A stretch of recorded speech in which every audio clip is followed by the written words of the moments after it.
Hello and welcome to QuipScope, a show where we talk about a game that's come out, is going to come out, or is coming out very soon. My name is Ashton. And my name is Ben. And Ben, you've been the boy playing the game this week. I have.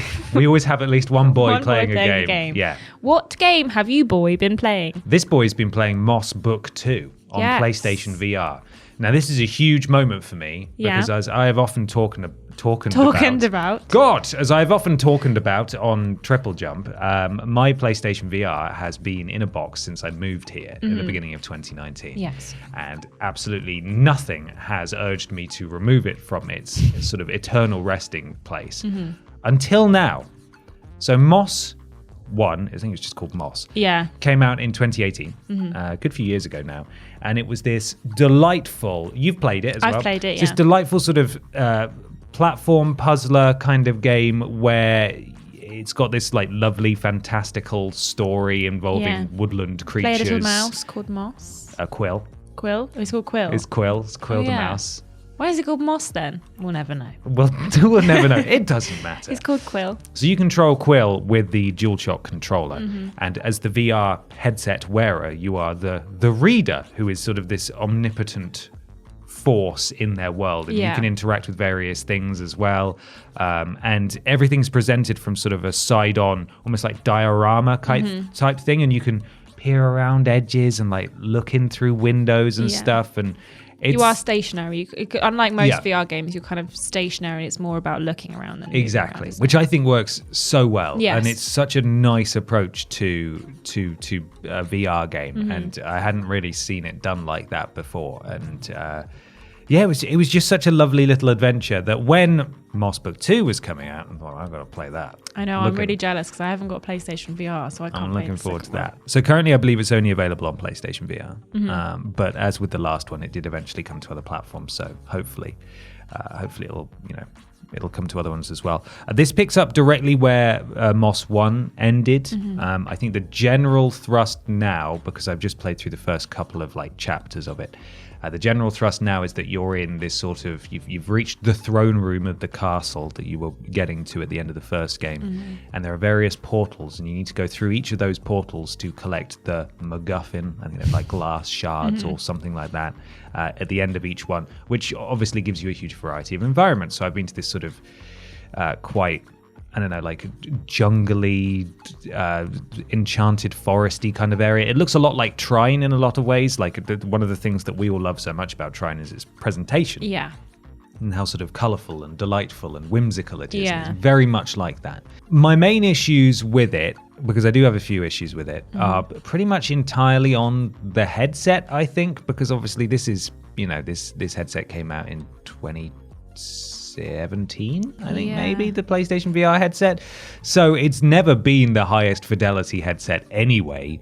But now, especially as we've jumped into the PS5 era and the next generation, it is quite blurry, and you can't really make out things perhaps as in detail as the developers would have liked you to. Ledges in particular and things that you can interact with and shimmy across are sometimes very hard to spot. Yeah. And especially in the early goings when it's introducing you to stuff, all it would need is a line on the screen that says, you can climb up these things, but it just doesn't say that. Right. So I was stuck for like maybe 5 or 10 minutes in certain places. Like, I don't know what I'm meant to do. I'm just like jumping at stuff, trying to work out where to go.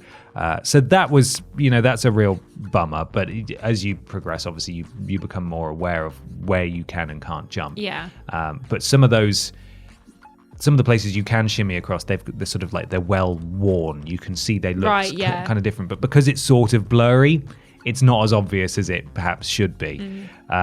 Another issue is that I did have a little bug, especially when there are those issues where you can't really see where you're meant to go. I worked out where I had to go, but for some reason, Quill would not jump between the sections she needed to jump between. So she was like hanging off vines on a wall, and I using my special powers, I got a bug to stand on a switch, which raised up a bit of additional sort of vinage that I could then jump onto. So I managed to jump onto that, and then it just would not let me jump across to the next bit. Right. And I was there for about 15 minutes losing my mind, because every time I fell off, I had to drag the bug all the way across to a different platform to lower another thing so that I could stand on that, and then drag the bug back across so that it would raise it up. Yeah. And it turned out that I just had to restart from the last checkpoint because the game had legitimately bugged out.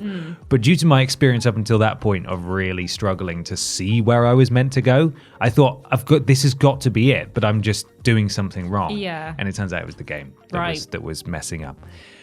But that is pretty much my only issue with it, is that it can just be a bit unclear. I think it is so charming. I think Quill is absolutely adorable. Can you still give him a little high five? Yes, Quill does go for high fives after you complete certain areas. That was by far one of my favourite moments of that. Well, of any game ever. Yeah. It's just that little mouse going, "Hey, give me a high five," and Yeah. just being able to give me a little high five. Honestly, The best thing is that love it. the whole game is narrated like it's a storybook. Yes. So there is a voice for Quill, but it's just the narrator who does the voice for everyone else as well. So Yeah. Quill is still there.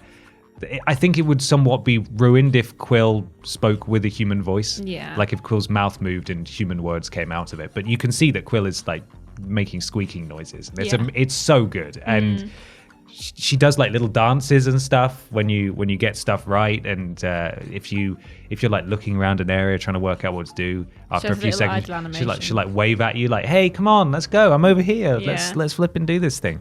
So I love Quill. And I love the world, and as I said to you earlier, I think I'm actually going to keep my VR headset out to finish this game. Not that I ever had any intention of just playing it for the purpose of this video and then putting it away, but like I didn't really want to stop playing last night. I did really want to keep going, so I'm looking forward to this. And seeing as my headset's been buried for years, this I think it says a lot that this is the game that makes me want to actually keep it set up and keep using it.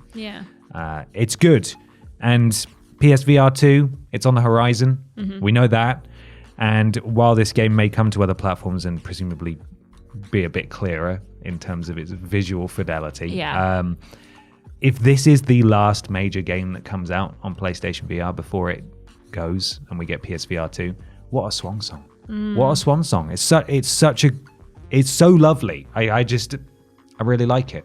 It is one of those games that like I have such fond memories of, because there was no moments where I was like, this game is like buggy or it doesn't work or it's frustrating. Like it's just such a nice game. And even if you are getting a little bit frustrated, the music and like the surroundings, you're like, oh, but this little mouse wants to give me a high five, and they're lovely, and I'll just finish the game. It's a lovely game, and I'm excited there's a second one. I'm sad that it's only on PSVR like right now. Hopefully it will come to Oculus, because I played the first one on Oculus, so I have my fingers crossed. But I mean, it won't make me buy a PSVR, but if it comes to other platforms, you bet your ass I'm going to buy it. Maybe you gotta go get it. It's good though. I highly recommend it. It's available right now. It's just nice. It's nice. And it's sad because the footage that people are seeing looks horrible. Because not only is it obviously a bit blurry when you're in there, but like the way that the PS4 captures it just makes it look like it looks so grainy. So trust me, what you're seeing is not representative of the game. It's obviously very difficult to accurately capture VR gameplay and make it look as good as it does in the headset, because I've totally forgot. It's been so long since I played a VR game. The sensation of looking up and around you is just, the sense of scale, like this world that you're in is very cool, and I'm a really big fan. One thing I will warn people about though, is that even if you do have one of those camera adapters for the PS5 that lets you play your VR headset on PS5, it is only compatible with a PS4 remote, as far as I'm aware, like a PS4 controller, because it needs to track the light bar on the top. Do you have to play the VR with the controller? That's your main way of interacting with the surroundings. So in this one, you don't use the Move controllers. You don't use like the wands. Right. You just use a DualShock 4 I'm controller. hoping. Have we got confirmation that the PSVR 2 will have not that, or are we going to have to use the controllers with it? Because PSVR 1 had the move controllers, with the ones with the light bulbs The at the end. balls. Yes, PSVR 2 has little, kind of very Oculus looking, like handheld. Yeah. So it will be different there. In this case, though, you use the DualShock 4 because it tracks the light bar on the top, and you need to move Quill around. So you use the left stick for that, and you use the shoulder buttons to interact with various things as the reader, like open doors and stuff like that. So yeah, just be aware that if you've got a PS5, and even if you have one of these adapters for the PS4 camera that works with the VR, you will still need a PS4 controller to actually play the game. It doesn't work with the DualSense. So that could be a barrier for entry. But yes, highly recommended. Really, really delightful, lovely, whimsical game. Go check it out if you still got your VR set up, like I didn't. Or set it up and then play it. Well, thanks, Ben. It's time for the bit that I am notoriously very good at. Yep. The quips. Moss Book 2, more like Moss Book 2 cute. Very good. Very good. Thank you. Moss Book 2, more like Moss Woo 2, because, I'm having such a great... such a great time. So... Well, I think that's it. I think we nailed that. Well, if you've been listening on the podcast feed, you can check out the footage of the game, even if it is a bit grainy and not captured fantastically, on the channel. We've got another QuipScope coming out, or it's probably already gone out, for Lego Star Wars, the Skywalker Saga. So check that one out on the podcast feed if you haven't already. And that's about it. So love you, bye, I guess. Yeah, see you later. Cheers for listening / watching. Bye.